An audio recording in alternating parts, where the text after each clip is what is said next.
That's real, man. You know, I remember back in the day, walking around downtown, I used to spot this old man making whistling sounds. Yeah.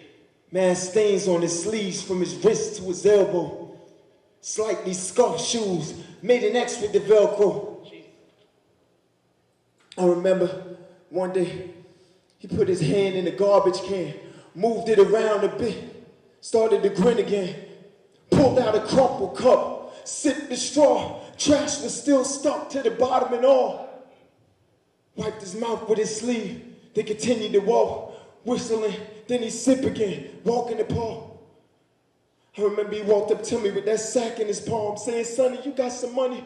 I couldn't fathom the thought that in his thin frames the remains of a once prominent doctor, father of 3 children, husband and book author, replying, I said, "I got the way to get you to God."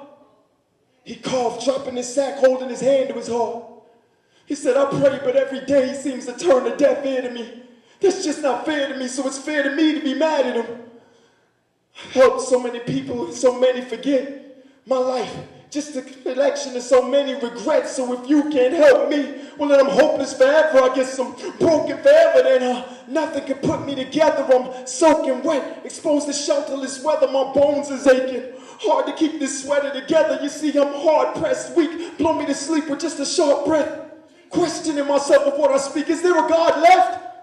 I've asked every question I could possibly think of, seeked in every crevice I could possibly think of, sipped of every liquor I could possibly drink of. Still, there's no answers. This life is a cancer. And with that, he slowly backed up, looked me up and down, stooped to pick his sack up, and walked away. I said, "Hey!"